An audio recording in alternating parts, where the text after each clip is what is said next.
कल्पना कीजिए, आप एक ऐसी जगह हैं जहां हर दिन मौत का खतरा है, जहां भूख, ठंड और अपमान आपकी पहचान बन गए हैं, और जहां हर आशा आपसे छीन ली गई है। क्या ऐसे हालात में भी जीवन का अर्थ खोजा जा सकता है? विक्टर फ्रैंकल, एक न्यूरोलॉजिस्ट और मनोवैज्ञानिक, ने नाज़ी कॉन्सेंट्रेशन कैंप्स के नरक जैसे अनुभव में भी ये खोज निकाली। उनकी किताब मैन्स सर्च फॉर मीनिंग सिर्फ एक कहानी नहीं, बल्कि ये प्रमाण है कि जब तक हमारे पास जीने का कारण है, तब तक कोई भी परिस्थिति हमें हरा नहीं सकती। आज हम आपको इस अमर कृति का पूरा, असली और दिल को छू लेने वाला हिंदी सारांश सुनाने जा रहे हैं। मैन्स सर्च फॉर मीनिंग सिर्फ एक किताब नहीं, बल्कि एक ऐसे इंसान की आत्मगाथा है जिसने नरक जैसे हालात में भी जीवन का अर्थ खोज निकाला। विक्टर फ्रैंकल 1942 में नाज़ी शासन के दौरान अपने परिवार के साथ पकड़ लिए गए और उन्हें भयानक कॉन्सेंट्रेशन कैंप्स थेरेसियनस्टाट, ऑशविट्स और डाखाउ में भेजा गया। वहां उन्होंने अपने माता-पिता, भाई और गर्भवती पत्नी को खो दिया। यह किताब उन्हीं वर्षों का सच है और उस मनोवैज्ञानिक खोज का प्रमाण है जो उन्होंने पीड़ा के बीच की। किताब का पहला भाग कैंप्स के जीवन की एक गहरी, भयावह लेकिन सच्ची झलक है। फ्रैंकल बताते हैं कि जब किसी नए कैदी को ट्रेन से उतारकर कैंप में लाया जाता था, तो पहले ही क्षण में उसकी किस्मत तय हो जाती थी। एक तरफ वे लोग जिन्हें तुरंत गैस चैम्बर में भेजा जाता, और दूसरी तरफ वे जिन्हें जिंदा रखा जाता ताकि वे मजबूरी में कठोर श्रम करें। फ्रैंकल खुद उन लोगों में थे जिन्हें काम के लिए चुना गया।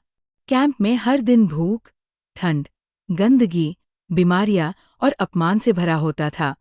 सुबह से रात तक कैदी पत्थर तोड़ते, रेल की पटरी बिछाते या भारी सामान ढोते थे, अक्सर फटे पुराने कपड़ों में और बर्फ में बिना जूतों के। भोजन इतना कम होता था कि वह सिर्फ जीवित रहने के लिए न्यूनतम ऊर्जा देता था। एक पतला सा सूप और रोटी का छोटा टुकड़ा। फ्रैंकल बताते हैं कि इस वातावरण में शरीर से ज्यादा आत्मा और मन की परीक्षा होती थी। कई लोग मानसिक रूप से टूट जाते थे, उम्मीद खो देते थे और फिर जल्दी ही मर जाते थे। उन्होंने देखा कि जिन कैदियों ने जीने की कोई वजह अपने भीतर खोज ली, जैसे किसी प्रियजन से मिलने की उम्मीद, अधूरा सपना पूरा करने की चाह या कोई कार्य जिसे वे दुनिया के सामने रखना चाहते थे, वे बाकी लोगों की तुलना में अधिक समय तक टिके रहें। फ्रैंकल के लिए यह स्पष्ट था कि जीवन का अर्थ ही इंसान को जीने की ताकत देता है। एक घटना उन्होंने विशेष रूप से याद की। एक साथी कैदी निराश होकर कह रहा था कि अब उसके पास जीने का कोई कारण नहीं बचा क्योंकि उसका परिवार मर चुका था। फ्रैंकल ने उससे कहा कि हो सकता है अब उसका उद्देश्य सिर्फ इतना हो कि वह इन कठिन परिस्थितियों में भी साहस का उदाहरण बने। ये विचार कि हम अपने दर्द को भी अर्थ दे सकते हैं, उस आदमी के चेहरे पर एक नया भाव ले आया। फ्रैंकल कहते हैं कि कैंप्स में स्वतंत्रता और आराम तो छीन लिए गए थे, लेकिन एक स्वतंत्रता कभी नहीं छीनी जा सकती। ये तय करने की स्वतंत्रता कि हम किसी भी परिस्थिति में कैसी प्रतिक्रिया देंगे। यही इंसान की अंतिम स्वतंत्रता है। उन्होंने देखा कि कुछ कैदी अपने आखिरी टुकड़े रोटी भी किसी और को दे देते थे, जबकि दूसरे लोग अपनी जान बचाने के लिए दूसरों का हिस्सा भी छीन लेते थे। किताब में फ्रैंकल अपने खुद के लक्ष्य के बारे में भी बताते हैं।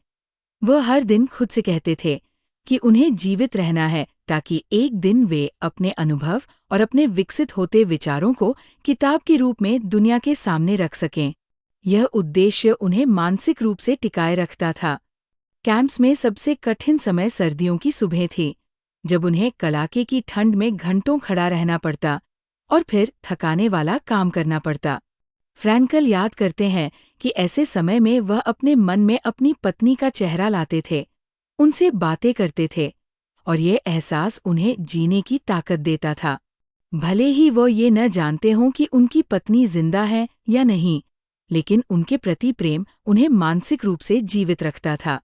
युद्ध के अंत में जब फ्रैंकल आजाद हुए, तो उनके पास न परिवार था, न घर, न संपत्ति। फिर भी उनके पास एक ऐसी समझ थी जो उन्होंने किसी भी विश्वविद्यालय या प्रयोगशाला में नहीं सीखी थी। कि जीवन में हर परिस्थिति में अर्थ खोजा जा सकता है, चाहे वह कितनी भी कठिन क्यों न हो। किताब का दूसरा भाग इसी समझ यानी लोगोद्रपी पर आधारित है।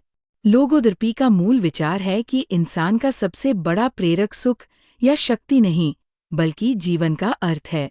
फ्रैंकल कहते हैं कि ये अर्थ हम 3 तरीकों से पा सकते हैं: किसी मूल्यवान काम या लक्ष्य को पूरा करके, किसी को प्यार देकर या उसके प्यार को महसूस करके, और कठिनाइयों का साहस से सामना करके। वे समझाते हैं कि हम पीड़ा को मिटा नहीं सकते, लेकिन हम ये तय कर सकते हैं कि हम उसका सामना कैसे करेंगे। अगर हम पीड़ा को एक अवसर की तरह देखें, अपने साहस, धैर्य और इंसानियत को साबित करने का, तो ये हमें तोड़ने के बजाय मजबूत बना सकती है।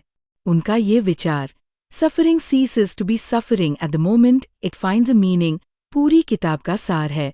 फ्रैंकल यह भी बताते हैं कि अर्थ की खोज हर व्यक्ति के लिए व्यक्तिगत होती है और इसे किसी एक फार्मूले में नहीं बांधा जा सकता। किसी के लिए अर्थ अपने बच्चों को पालना हो सकता है, किसी के लिए एक नई खोज करना और किसी के लिए दूसरों की सेवा करना। लेकिन अर्थ ढूंढना हमेशा संभव है और यही हमें हर परिस्थिति से पार ले जाता है।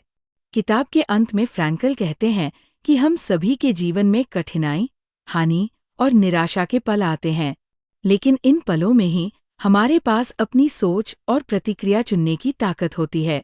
यही चयन हमें एक सामान्य जीवन से एक अर्थपूर्ण जीवन की ओर ले जाता है। मैन सर्च फॉर मीनिंग हमें ये याद दिलाती है कि जीवन का असली मूल्य उसकी लंबाई या आराम में नहीं, बल्कि उस अर्थ में है जो हम उसे देते हैं।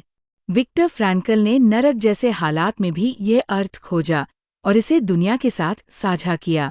उनकी कहानी और उनके विचार हमें ये विश्वास देते हैं कि जब तक हमारे पास जीने का कारण है, तब तक कोई भी परिस्थिति हमें हरा नहीं सकती।